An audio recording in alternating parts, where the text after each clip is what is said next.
May is a month where the bass are on the move, but the bass can be spread out and doing a lot of different things, from shad spawn to bluegill spawn to even moving out to their summer homes. So if you're having trouble finding them, this is the video for you.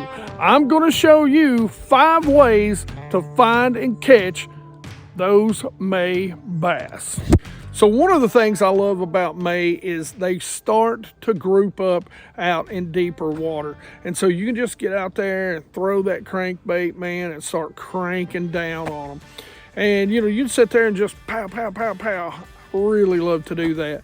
Now, whether that be deep divers or some of you guys that fish ponds, a square bill crankbait is your crankbait best friend. And 3 of the crankbaits that I really love as far as square bills go, it really is the square bill by Bill Lewis, the Bandit 100, and pretty much the most famous of all, made famous by KVD, and that is, of course, the Strike King square bills. And those are all great. You're going to love them if you are a bank angler. Any of those square bills will work for you.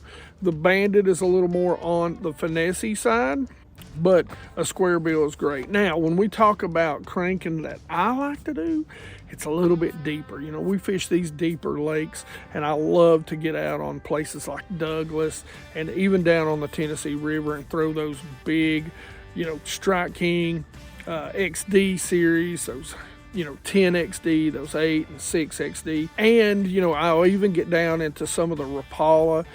Those DT 20s are incredible this time of year when the bass are super, super pressured. Cranking is number 5 on this list. Now, one of the other baits that I love, and again, the shad are spawning, the gills are spawning. There's a lot of things that are going on in May.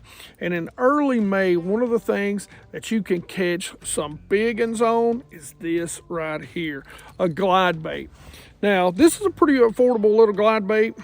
And we did a pretty interesting video on this. And if you stick around to the end, it was 3 big bass baits for spring for bank anglers, and this is one of them.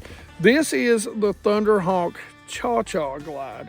This thing is, I think it's like $15 or less. It's got some great action to it, and it will produce some big bites for you.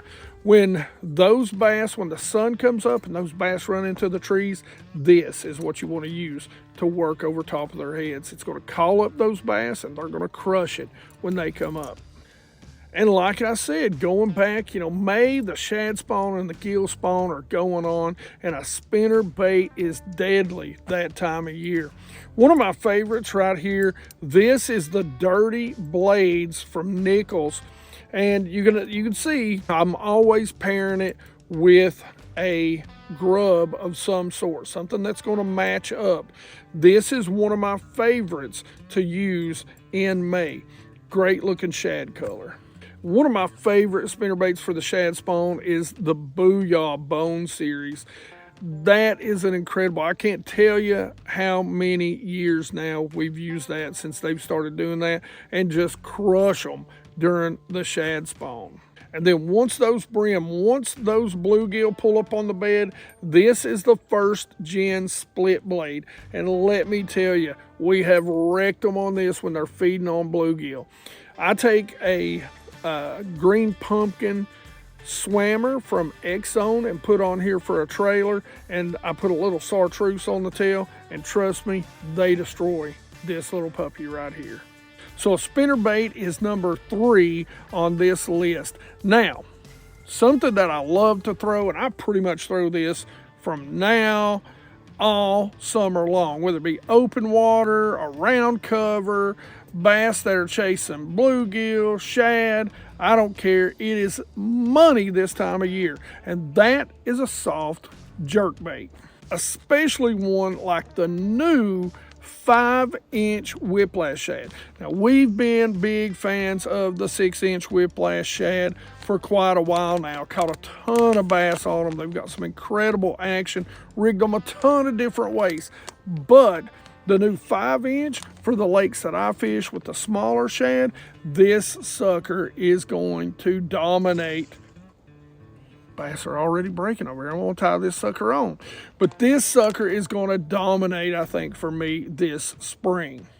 Now, this little soft jerk bait is incredible as a soft jerk bait, but I'll also use it as a jig head minnow. This is the 5-inch Damiki Armor Shad. And during this time, during May, the shad are spawning. And sometimes you need a bigger profile to get a bite. So don't throw those 3-inch or even those 4-inch. This little bait right here from Damiki will get your rod jerked out of your hands. And in the clear lakes that I love to fish, this little color right here from Strike King, it's a little heavier, it's got a little more salt, a little sand in it. This is the Caffeine Shad. One of my favorite clear water colors in Ghost Shad. So soft jerk bait's absolutely number 2 on the list. Maybe even number 1. But you know me, geeks, it is hard not to put topwater at number 1. If there's a topwater bite any time of year, that's my number 1 bite. Now, a couple of the topwaters that I like to use. This, of course, is the Booyah Prank. And one of the things that they actually did is they made the, I think, like 2-something-inch version. They made a color that I designed. Now, unfortunately, you can't get it right now. But, hey, let them know, guys. Let them know down in the comment section that we want the 3-inch version, the bigger version in that. We want the BassGeek Prank out there. It's a killer little color. This is one of my favorites, though, and I have used this. This little bait right here has caught a ton of fish, and it is really a hybrid between a popper and a crankbait. But this is an incredible little bait. And in my opinion, one of the best poppers on the market is a Rico popper. This is your traditional popper. And I resisted these things forever, but one of my buddies, Richard, and one of my buddies with Die Hard Anglers just kept talking about how incredible they are, and they're right. These things just catch them. I don't know why, if it's the sound, if it's the pop, what it is, but there's just something different about a Rico popper. They're not cheap. There's no doubt they are not cheap, but this is my go-to standard popper. Now, I do love a walking bait pretty much any time of year, and this has always been my go-to. This is the Heddon 1-knocker. This is in Pearl Melon. This is my color. This is what I call the clear water killer. I have caught several, probably 20-pound bags on this during the summer in some of the clearest lakes you will find. This bait is just the clear water killer. It's just all I can put it, say about it. It says everything about it. Good little compact bait, got a great little sound, and you can see how much this one has been used. So fishing geeks, don't let the post-spawn funk get you down. Here is several ways for you to go out in May and catch a ton of bass. Still one of my favorite times to fish, but you just have to cover water and be in the right time at the right place. Maybe sometimes get up a little earlier than you normally would. Now, if you want to go check out that soft jerkbait video, that X-Zone, that new X-Zone Whiplash Shad video, make sure you go right here. Check that video out. Otherwise, questions and comments in the comment section below. Like it if you like it. Don't forget to subscribe. Make sure you're part of the 100% Watch Squad. And oh, geeks, tell me what your top 5 in May is, what your favorite bite is. And you geeks rock.